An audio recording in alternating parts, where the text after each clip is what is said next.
Bonjour YouTube, je suis Sébastien et aujourd'hui on va remplacer la jauge à essence de mon X5 E53 4 litres CCS. C'est celle qui est côté gauche, donc pas celle qui a la pompe à essence qu'on a déjà regardé ensemble. La première étape, soulever la banquette. Pour ça il faut ouvrir les deux portes. Plus pratique si vous pouvez le faire en intérieur qu'en extérieur, surtout s'il pleut. Et j'utilise une barre de cric simplement pour tenir la banquette levée le temps de faire ça. Il faudra défaire les 4 écrous qui tiennent la petite plaque, donc on est côté conducteur cette fois-ci.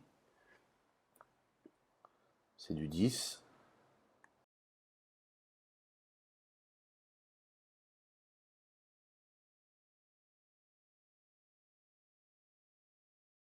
Une fois la plaque retirée, il faudra retirer le gros écrou qui tient ensemble l'assemblage de la jauge au réservoir. Pour ça, il faut un gros tournevis et un marteau ou un chasse-goupille ou toute forme d'outil sur lequel vous pouvez taper.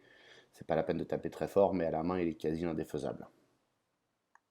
Défaites ensuite le collier qui tient la durite de retour d'essence qui vient du régulateur de pression d'essence, ainsi que la prise électrique qui connecte la jauge au faisceau de la voiture. Attention, celle-ci peut être fragile après 15 ans ou plus passé branchée. La mienne, en l'occurrence, le clips de maintien a lâché immédiatement dès que je l'ai touché.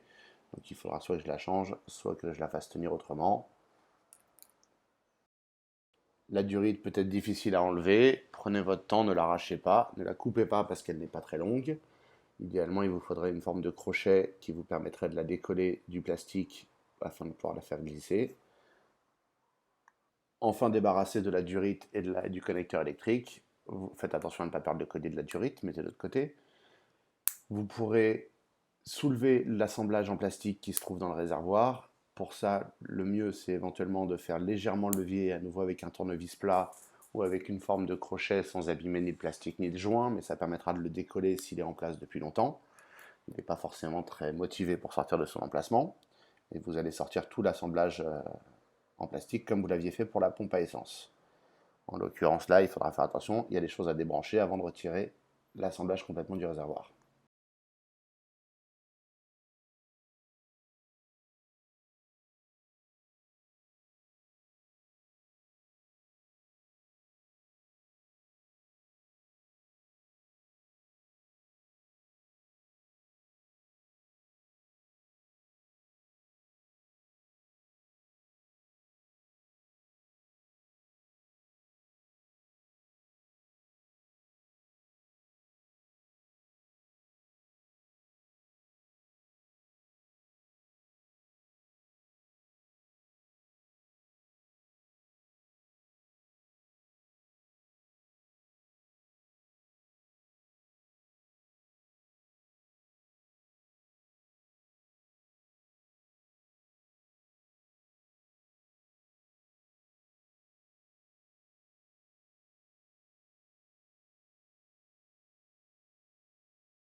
Voilà, il y a des petits crochets qui tiennent les deux assemblages en plastique qui sortent.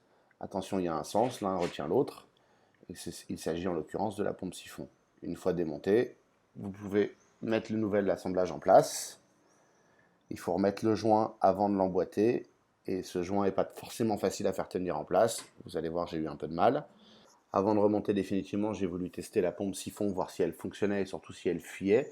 Ce sont les deux connecteurs en plastique qu'on a débranchés juste avant de retirer l'assemblage du réservoir. En soulevant très légèrement et en mettant le contact, si on voit de l'essence passer par ces connecteurs en plastique qui sont clipsés sur l'assemblage, au lieu qu'il reste sec. C'est qu'il y a un problème de joint et il y a des solutions qu'on trouve sur internet de mettre soit un nouveau joint torique, soit de mettre un joint torique et de l'entourer de bandes Téflon pour l'étanchéité. Quand vous aurez réussi à remettre le joint parfaitement en place, il sera temps de remettre l'assemblage. Et l'assemblage est bien posé. Quand il est parfaitement plaqué tout autour, il ne doit pas y avoir de jeu, il ne doit pas y avoir de jour. Et il y a l'ergot qui doit être bien dans sa place vers l'arrière du véhicule. Ça peut vous prendre un certain temps, ne vous énervez pas, soyez patient, ça finira par rentrer.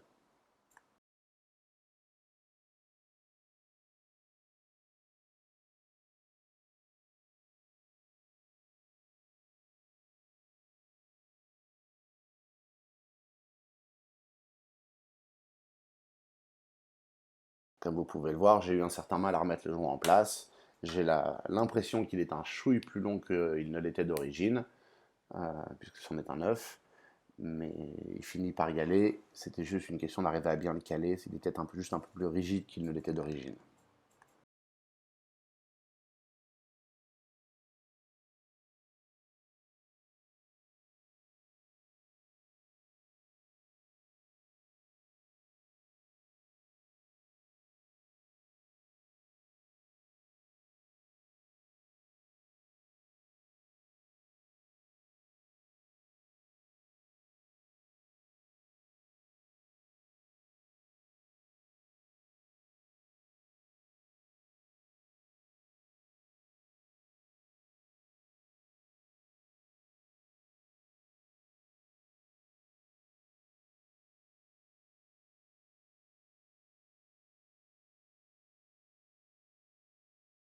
Une autre vue de la jauge à essence prête à rentrer en place.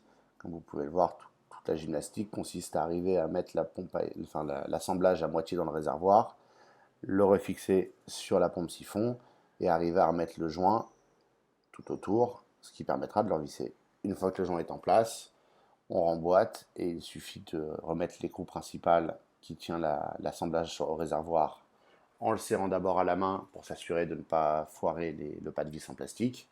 Et ensuite, avec le marteau et le tournevis ou chasse-goupille, on finit le serrage un petit peu pour être sûr qu'il ne se dévisse pas avec les vibrations.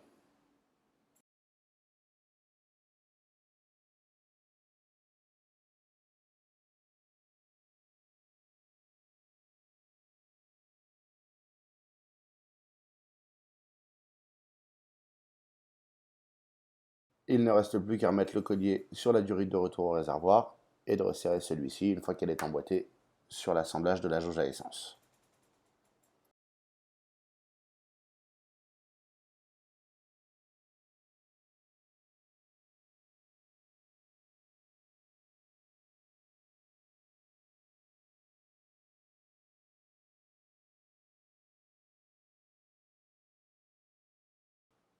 Et en remettant le connecteur, c'est là que je me suis aperçu que le mien ne tenait plus en place, puisque le petit ergot était cassé.